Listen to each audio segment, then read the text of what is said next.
Hi, it's Searching Sabbath, week 8, and that means we've gotten up to the 8th of the Adventist fundamental beliefs that I'm exploring, and it is a belief about something called the Great Controversy, which is the title of a book that's very important and central to Adventism, but also it's the title of one of our key beliefs. Seventh-day Adventists believe that all humanity is now involved in a great controversy between Christ and Satan regarding the character of God, His law, and His sovereignty over the universe.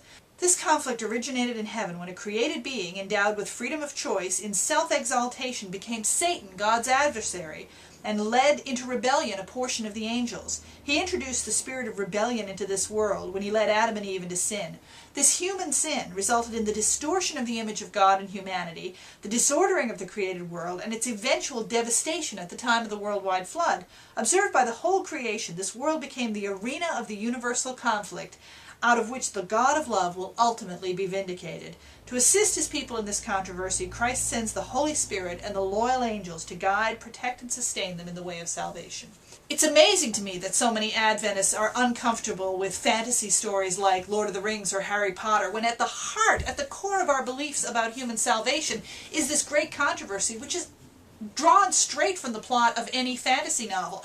Everything around us is happening because of a giant controversy between a good God and an evil rebel angel. I mean, that's the stuff of every great epic, and it is a great epic, and it was so steeped into me as a way of understanding the universe and the world as a child that it was years before I found out that there were other Christians who didn't view it that way, and that there were even people who had problems with that view. The idea of an entire universe of sentient created beings, not just angels, but the inhabitants of other planets, watching us, watching our one rebellious planet to see how things are going to turn out, is a fascinating picture to me. It's also very central to Adventist belief, which is why I was shocked when I learned that some conservative Christians don't believe that there's life anywhere else in the universe except here. It wasn't until later that I realized that this is built on a fairly slim scriptural foundation. The couple of passages in Isaiah 14 and Ezekiel 28, which can be seen as referring symbolically to Satan, although they're presented in terms of talking about earthly princes, and also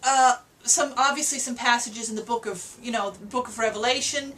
Michael and his angels fought against the dragon and his angels. I had no idea that there were Christians who believed Michael was just an angel rather than another name for Jesus. In other words, the whole cosmology of how Christians view the conflict between God and Satan, never even minding the fact that some don't even believe that there is a real Satan. Wow, that was just, I had no idea of that as a child. I thought everybody viewed the world through this great controversy lens.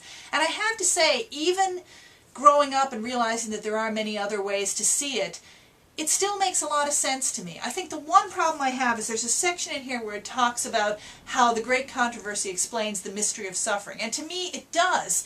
It says we are living through the results of a great experiment. We are showing ourselves and each other and the universe what happens if human beings pursue selfishness rather than following God's will and living selflessly and lovingly.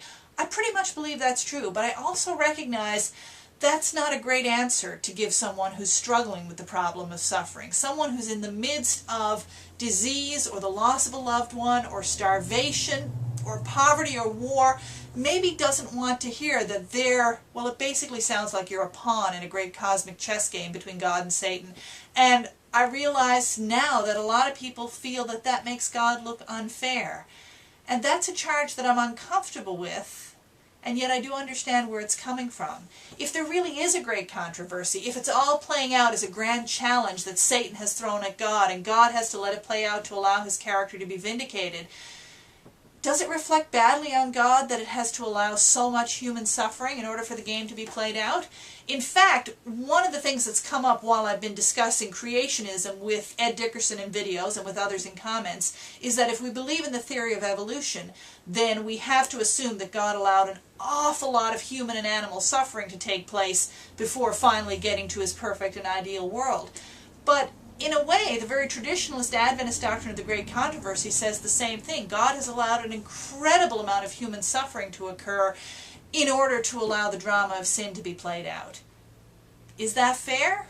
I mean, the whole thing is based on the idea that Satan says God's character is not just we are engaged in a vast experiment that is ultimately going to prove God's character is just.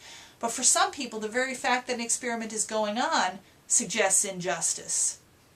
I don't know. I'm still pretty comfortable with the Great Controversy story, even though I realize as it's presented in Adventist teaching, it requires an awful lot of additional material and interpretive ways of looking at the Bible that you might not get if you just read the Bible on its own. So I still like the story, but at the same time I'm more aware of why some people are uneasy with it. And that opens up more questions. But doesn't everything?